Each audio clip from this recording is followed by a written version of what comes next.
Welcome back, everybody, to the Detour Podcast. Hope you're all having a wonderful beginning of the week so far. For those who supported Spain, which was practically everybody, over Argentina for the World Cup, I'll get into that in just one moment. But I hope everyone is having a good Monday morning, and if they're not, I hope they have a good Monday morning after this.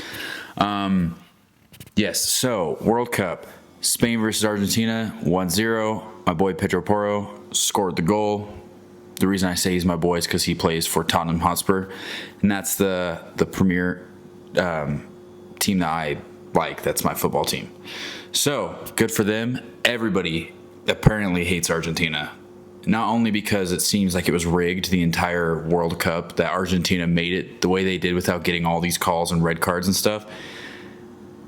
Argentina fans, from what a lot of the internet has captured, are assholes. Like, they're just schmucks, dude. So, it's been interesting. The World Cup is officially over, so congratulations to Spain again. I don't know. I'm ready for the Premier League to start up again and have, some semi-normal football, I guess. I don't know.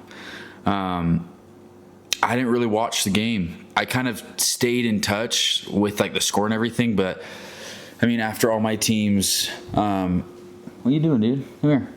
After all my teams get knocked out, I was like, nah, I need to regenerate before the Premier League starts again so then I could be able to root, which I don't want to get too deep into it, but the Hotspurs, Tottenham's getting some pretty good players on, so then hopefully we're better. It seems like we're going to be pretty much better than last season, finishing 17th out of 20, so we barely escaped relegation, but I definitely think it'll be better, so it'll be exciting to watch this upcoming season. What else happened this week is, so one of a girl who I went to school with back in elementary, junior high had a wedding, and a bunch of our mutual friends went to that wedding, and they basically said that they would prefer to have a junior high reunion over a high school reunion, just because I went to a charter school, so the amount of people we had was maybe 100 if you're being generous. I think it was definitely less, 50 people in our grade. So there was just not very many people there, so everyone was really close and we were all friends and stuff. So they were saying they'd prefer to having, our school is called ELA, Early Light Academy, an ELA reunion over a high school one. Well, so me and my friend Lindsay, we decided we're going to plan this, John. We're going to get it all set up. Nobody really showed up, but hey, love you to everybody who did show up, because it was actually such a blast to, talk about the past. It's been 10 years since we left junior high.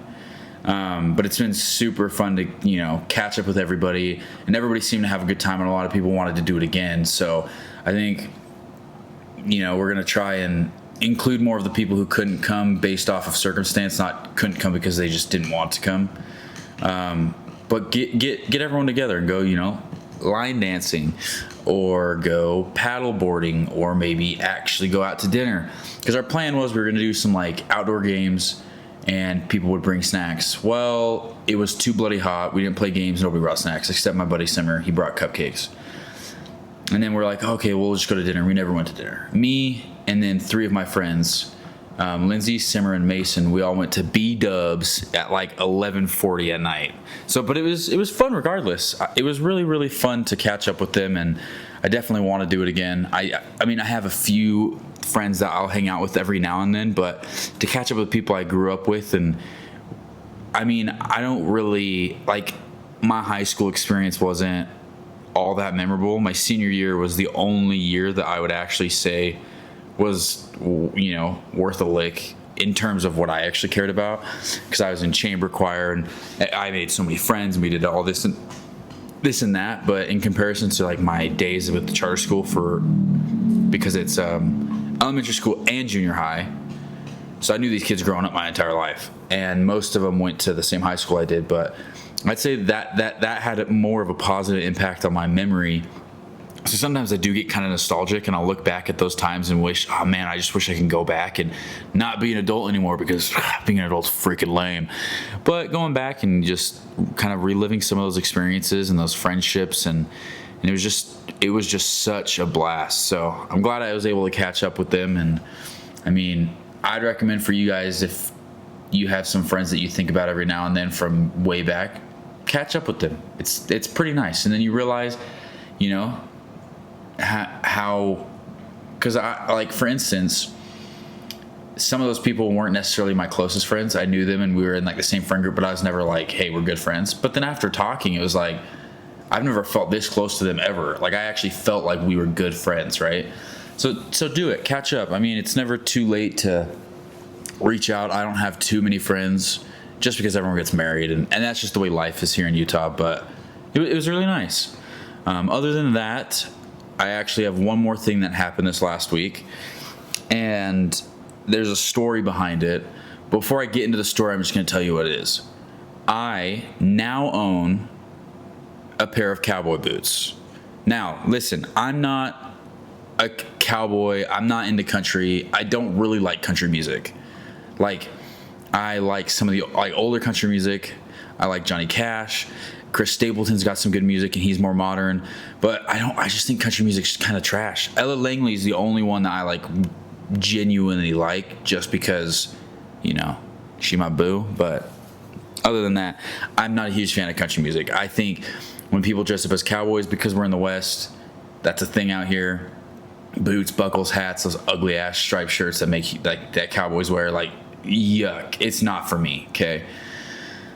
Liz, love her to death.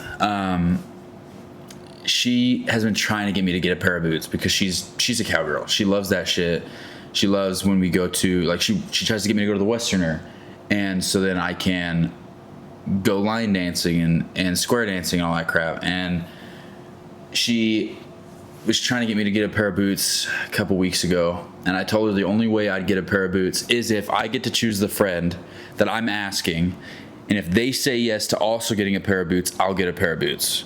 So I'm racking my brain. I'm thinking, okay, Tanner, you guys know, he already said he wants a pair of boots. Then I was thinking, my buddy Tate, he's pretty much a cowboy. And I was trying to think as well, because I was like, maybe Gavin, but it may be the fashion that he's into, so like, I have no idea. My buddy Brandon Hovey, I was like, that dude wears black Vans, black jeans, flannels. Like, he doesn't look like he'd wear boots at all. I ask him, I'm texting him, and then Liz and I shake on it, and it's like, okay, this is what it is. I wait, get a text back. I'm sitting there like, I just got myself a get out of jail free card. I don't need a pair of boots. It is what it is. Yeah, dude, I want a pair of boots. I've always wanted a pair of boots. I'm like, you because he said yes, and now I have a pair of boots.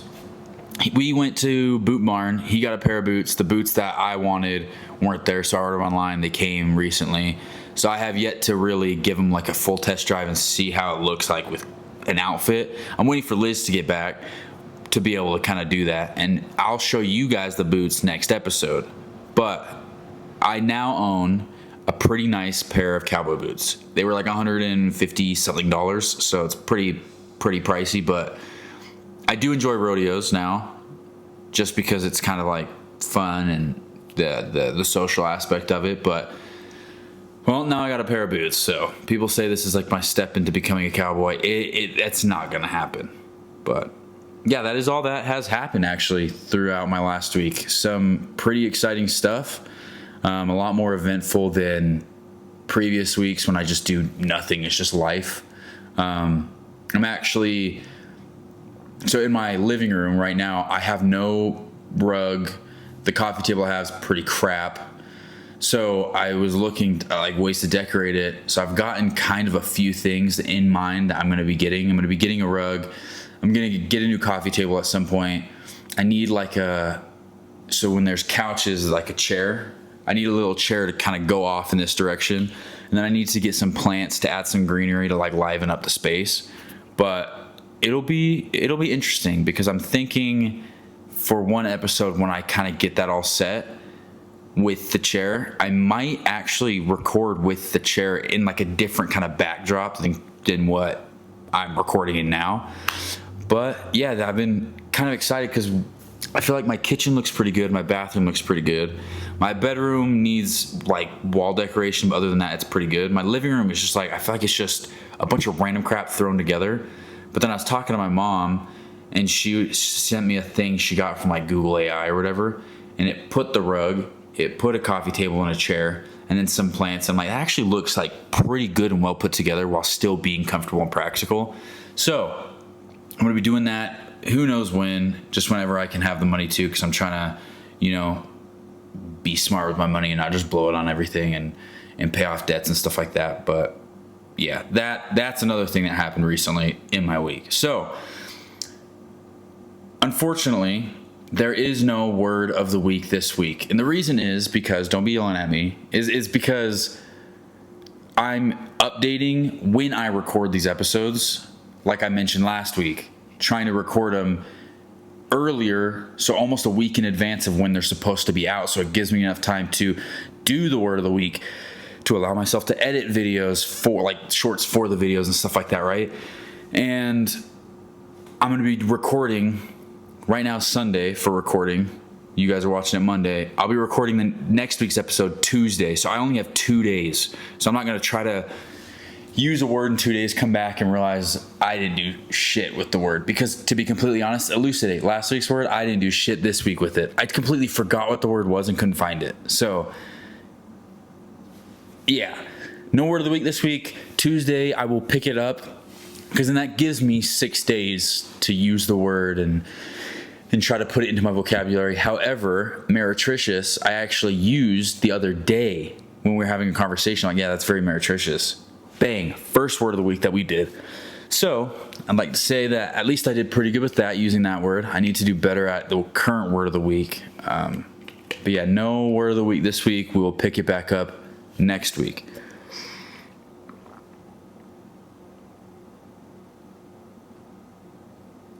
Okay, hot take. I came up with this hot take actually when I was hanging out with my friends. We went to B-Dubs at 11:30, whatever, left like an hour later. When you order wings, because you also have carrots and celery, they ask you, hey, ranch or blue cheese, like a dipping sauce, right? I didn't want any because, one, I don't dip my wings in crap because I feel like it kind of takes away from the flavor of the wing. But it got me thinking, ranch, and this is my hot take, ranch is the worst dressing. I think ranch is not, like, everyone hypes up ranch and it's not actually as good as you think it is. There's so many other dressings that I prefer. Like, I honestly prefer blue cheese dip over ranch dressing. And when it comes to salad, Caesar salad dressing or Italian dressing, right? Like, it's not the same. I just think ranch is overrated. So that is my hot take. And I know that's going to be spicy, because I also think ranch doesn't deserve to go on pizza. Like, just stay in your lane. Put it on salads. And, I mean, if you like to dip your wings in it, go for it. But I think ranch is just an overrated dressing. That's all I have to say about that. Okay. The Am I the Asshole for the week. Here we go. Am I the asshole for telling my sister that she kind of had a joke about her disability coming? Just like last week. What the fuck, dude? You kidding me? Well, let's get right into it before we make the assumption, because last week I also thought it was like wild. And then you read the story and you're like, okay, whatever. So, 5 nights ago, my family went camping. My mom, my dad, my older sister, 27, I, 19, and my little sister, 13, were in the car. My little sister and I both have ADHD. Mine is diagnosed, but we're working on an evaluation for my little sister. Exact same symptoms our dad has, She has trouble listening, focusing, and can be rude without realizing, which also makes sense because she's a middle school girl. They tend to be mean sometimes. They are. My older sister was repeating herself about the supplies we brought and commented seriously that my little sister needs to get her head checked because something is obviously wrong with it. This was kind of a weird thing to say, and nobody spoke for a while because we were kind of shocked. I could tell my little sister was affected by this, and she scooted closer to me. She's already pretty insecure about the fact she has trouble remembering things and isn't as fast as other kids in school. I wanted to call my older sister out on this. I'm not sure why I didn't. I probably should have, but I don't know how to, so I planned on talking to her later. Pause. I think I have ADHD. I'm pretty sure I've said this in the past, but I'm pretty sure I have ADHD because trouble remembering, check. What was the other things? Trouble listening, check. Trouble focusing, check. Being rude without realizing it, I'm quick to realizing if I'm kind of being an asshole, but everything else, check. All right, continuing. So we get to the site and set up as normal, and there is where I should mention my older sister's disability. She was injured a long time ago, and now her right arm doesn't work as well as it used to. She's insecure about this, so we don't bring it up, obviously. But as my mom was helping her carry something, my little sister goes, "Gosh, it's like you did this on purpose, so we'd have to do all the work." It was phrased badly, but you could tell my little sister was trying to be funny, but it crashed and burned midair. My older sister is really affected by this and starts to cry and lashes out at my little sister. Pause. Older sister, what was the age again? 27, little sister 13. Little sisters are going to be assholes. You're old enough. I get it, right? There is going to be some depth to it because I don't have any problems like that. But my older sister's kind of a pain in the ass, and she'll say some things that really get to me, but at the same time, it's like, it is what it is, right? You gotta take it on the chin, especially if they're younger than you. Sometimes my younger sisters are pieces of crap too, and they say things that are rude, but it's also like, just take it on the chin. They're young, they're stupid. It is what it is, whether they mean it or not, right? But that's just not me assuming how hard it is to have a disability. All right, continuing. Now it's kind of a yelling match, but I managed to calm both of them down. Not sure why my mom and dad didn't help me here. Bad parenting right there. My little sister is crying too, and everyone decides to just go home. It started to rain anyway, though. Okay. 3 days ago, my older sister was ranting to me, and I tell her that she kind of had it coming because of the comment she made earlier about her head, and she screams at me, kicks me out of the car a mile from home, and now my older sister hasn't spoken to our family in days. And I'm worried about her, obviously, but my dad tells me very sternly that I shouldn't have done that. And it's like, I don't know, my little sister obviously didn't mean it to come off so mean. She's 13. And everyone's kind of mad that I defended her and expected me to fix it or schedule a reconciliation for some reason. Now, in hindsight, I definitely shouldn't have told my sister that she had it coming. That was rude, and I could have worded it differently. But I was kind of angry that she had even said the head thing to my sister in the first place, and I don't feel like I'm the biggest asshole in this equation. I'm not sure if everyone is or nobody is. Thoughts and opinions are welcomed. All right, this is my thought. Younger sister is going to be an asshole regardless, just because that's the nature of being that age, right? Especially, I feel like girls tend to just have more attitude or just get it. I mean, I have 4 sisters, and all 3 of my younger sisters all went through that phase. So I feel like I'm pretty confident in saying that the teenage girls are just filled with rage and attitude and get ticked off easily, right? But also looking at it, she's 13. So it's kind of one of those things like, yeah, you can hold her accountable for her actions, but at the same time, you should take what she says with a grain of salt, because it's like, she's a kid, dude. She's a fucking kid. You're twice her age and you're throwing a fit. Now, in terms of, is the older sister a jerk? It depends. If you know your younger sister's insecure, someone who's a child, you're an adult, she's a child, maybe you should refrain from saying rude things, right? Because you know better. It's not like I'm holding the older sibling more accountable than the younger one. It's just there's different levels of maturity when it comes to these things. The younger one is more prone to say things that they don't mean and is rude, and you just kind of gotta, okay, that's just this phase of life. If you're that old and you say something that rude, it's just because it almost kind of makes it seem like you're an asshole, because you're not in a phase of life where you could just dog on people for it, right? Now, for the original reader, I'm gonna be honest with you, girl, I would have done the exact same thing.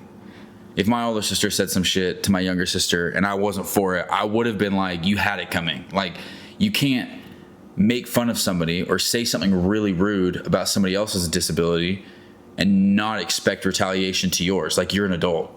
I probably would have said the same thing. The parents need to grow up too. Like, there's no way they're getting mad at OG, I'm going to call her, the person who'd made this story, for standing up for the younger sister. The parents didn't do shit for the younger sister. The older sister's going to throw a hissy fit. Sorry, dude. Like, the world's not perfect. You started this mess. It's going to come back and bite you in the butt. Like, that's just how it is. So I don't think you're an asshole. I think you did everything good. Obviously, there's some you need to be mature, and maybe you didn't need to say we had it coming, but it was just like, if you're going to make fun of her, you got to expect that she's probably going to come back and say something rude to you. Like, that's just how it is. And even if it wasn't intended to be rude and it was intended to be a joke, like, it's just, you were begging for it, dude. Like, that's just the nature of the beast. So I stand with it. I don't think she's the a-hole. If you guys think OG's the a-hole, well, that's your personal opinion. If you don't think she's the a-hole, that's also your personal opinion. So let me know what you think. But I don't think she's the a-hole. And I think, I don't know, that was kind of a nice little story because, again, the title threw me for a loop. And it was just like, oh, wow, everyone's got something going on that people can just be total jackwads about. Wow, yeah. And that actually, in some aspect, it kind of leads into the main topic of what I wanted to talk about this week. Because I feel like, again, 27-year-old, why are you letting what she says affect you to that degree? She's a child, and you started it, right? What I wanted to talk about is why we allow such small and trivial things to affect us a great deal. The reason I thought about this is I was on a walk with Arlo the other day, and I remember just enjoying the weather, enjoying the sunset, the clouds. I looked up at the clouds, and there's these giant, like, fluffy cumulonimbus. And I feel like when we look up at the sky, it's hard to see the depth in how massive the world is, right? The sky is just so far. So I was looking up at these clouds, man, and I was just thinking, damn, those are big ass clouds.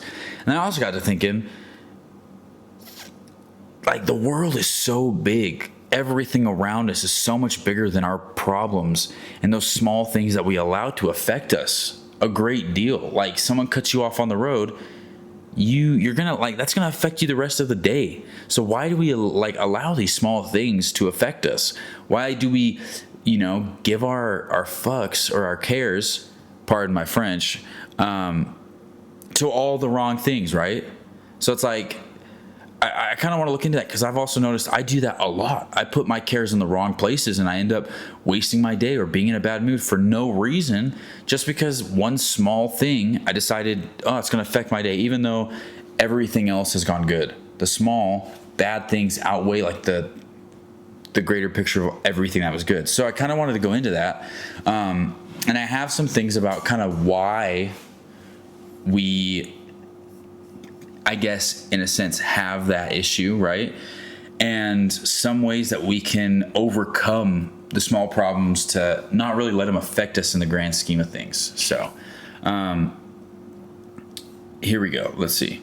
Our brains are naturally wired to prioritize immediate threats over long-term logic. When small things disrupt our day, they trigger deep-seated survival mechanics. Back it up. Mechanisms and emotional patterns. So let's see. There's 4 things it has here. There's the negativity bias.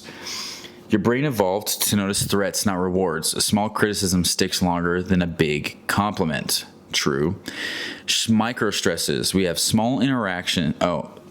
Golly, I'm dyslexic. Small irritations trigger microdoses of cortisol. These hormones accumulate over time, leading to physical and mental burnout.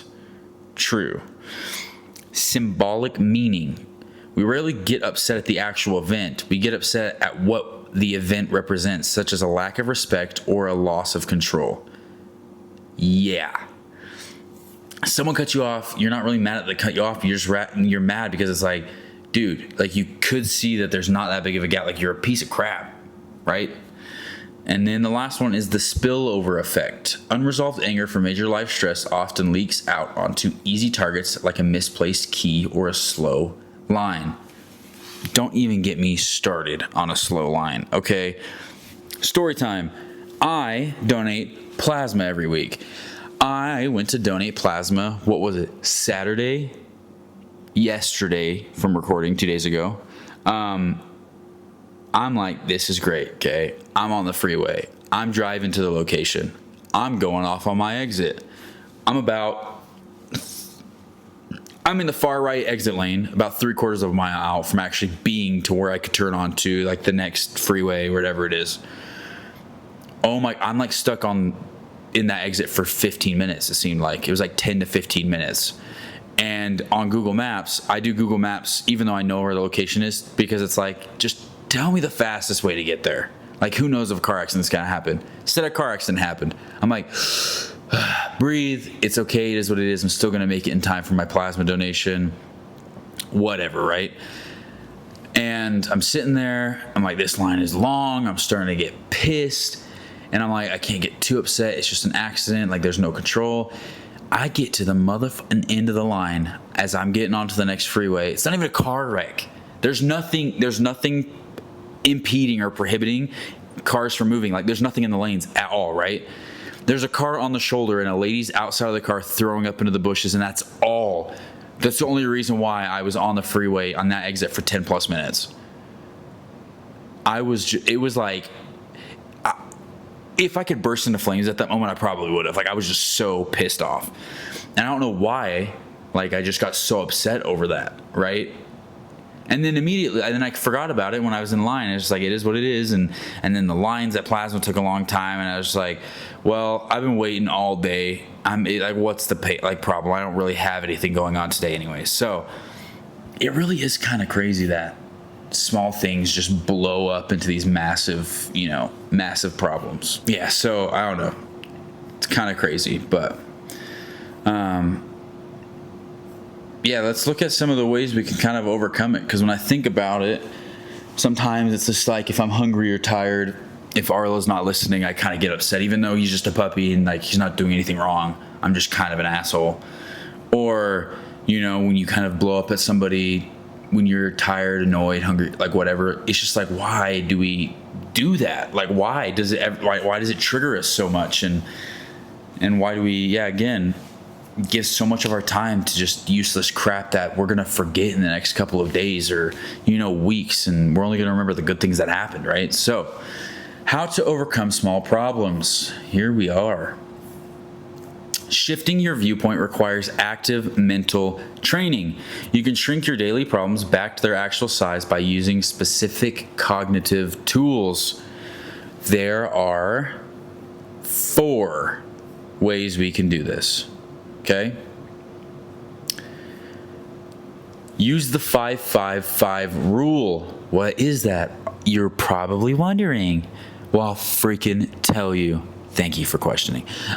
Before reacting, ask yourself, will it matter in 5 minutes? Will it matter in 5 weeks? Will it matter in 5 years? If it won't matter in 5 weeks, don't give it more than 5 minutes of your energy. Hey, that's a pretty good one. I've actually never heard of that before. What I like to try to do is when I get frustrated, I like to just stop before I blow up at it, take a big deep breath, exhale, and then be like, you know what?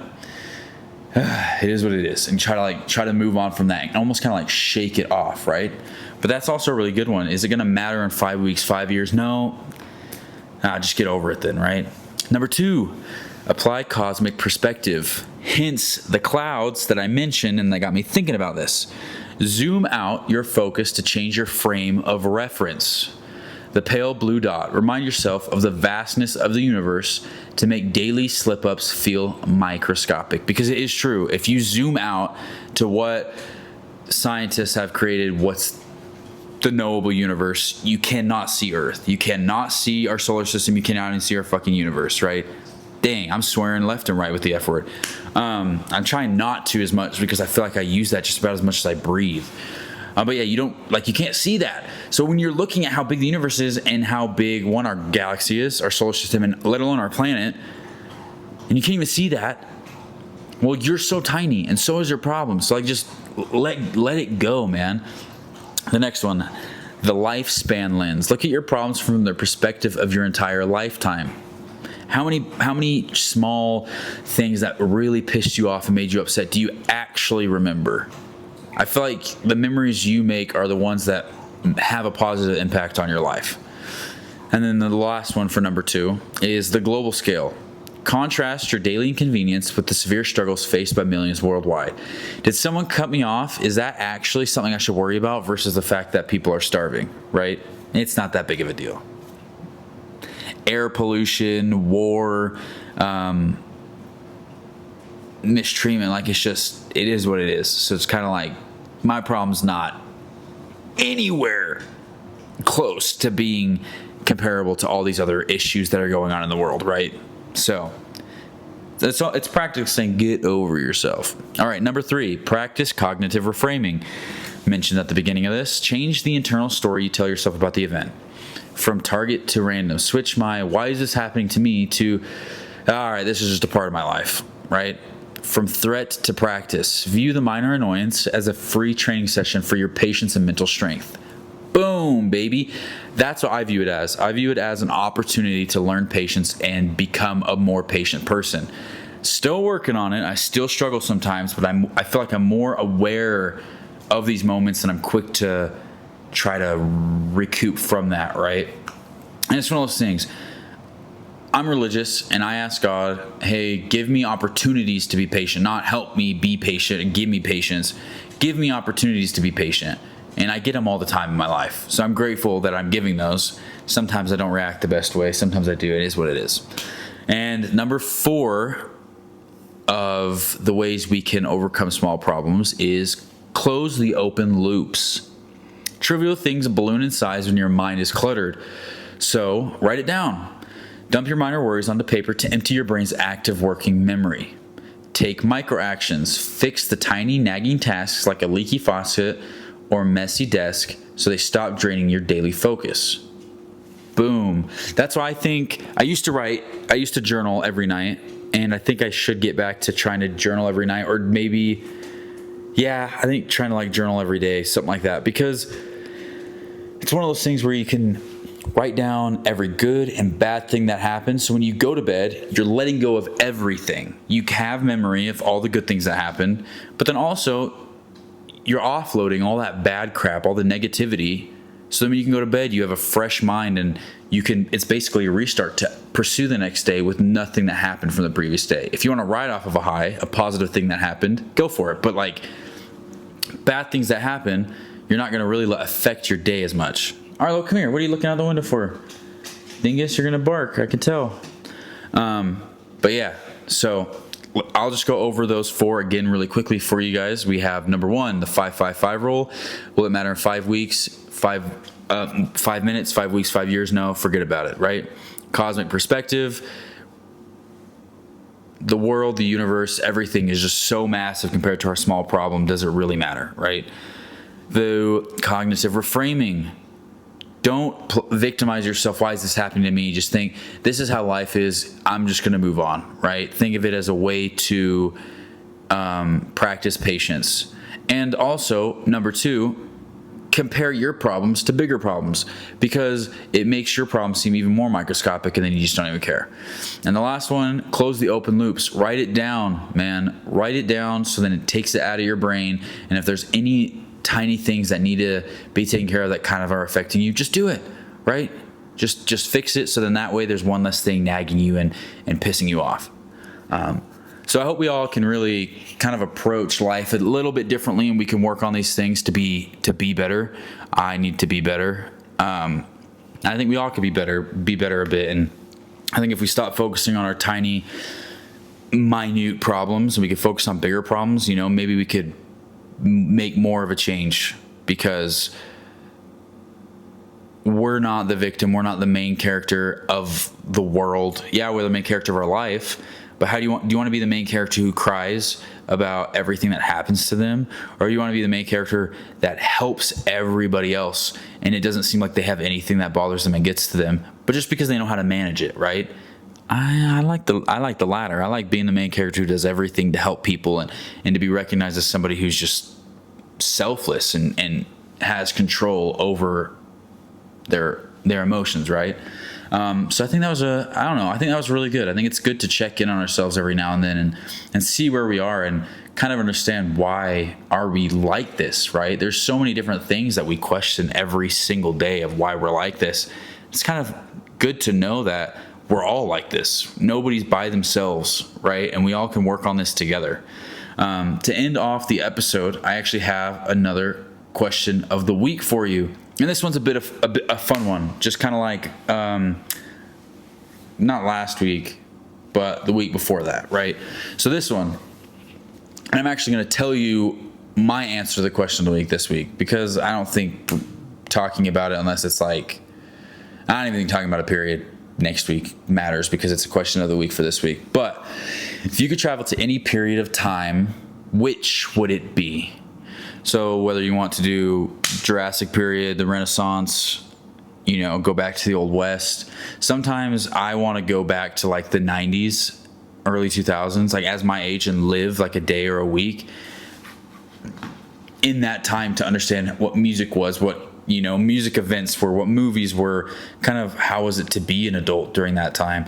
And it would be even cool to go back to the Old West where cowboys were and where it was like $1 was a lot of money and you'd pay with cents and stuff like that, and you get like actual old Western cowboy get up. Or go back to the Renaissance when people, like that kind of stuff, or see ancient civilizations like the Mayan civilization, right? Like that'd be so cool. The Hanging Gardens of Babylon, like that'd be so cool to just kind of see all that. So I don't think there's one specific time period or specific event that I would want to travel back to, because I'd love to experience it all. So that's kind of hard. But if I had to choose,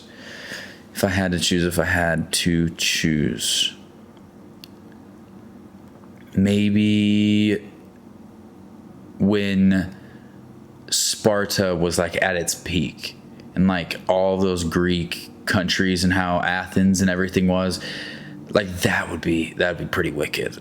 I'd probably say that. Or maybe just go back to 0, like the year 0 BC or whatever, AD, whatever it is, and kind of experience the time when Jesus Christ was around. Like that'd be nuts to have all the, like, to be around during that time when all these amazing, like, crazy events happened. And there's so many ancient civilizations from that time too that existed, then that kind of just disappeared, and that'd be kind of cool to experience them as well. So I'd say that'd be my answer. So let me know what time period that you guys would like to travel to if given the opportunity. And yeah, that's really all I had for this week. So I hope you guys enjoyed this week's episode. If you're watching on YouTube, you know what to do.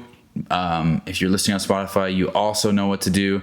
But if you aren't listening on Spotify, maybe you should go, right? Because there was a couple episodes, like a couple of weeks in a row, 3 or 4 weeks in a row, we were popping off, dude. We were getting like 15, 20 views, like listens per episode. And that's nuts, because I'm like, 5's a lot.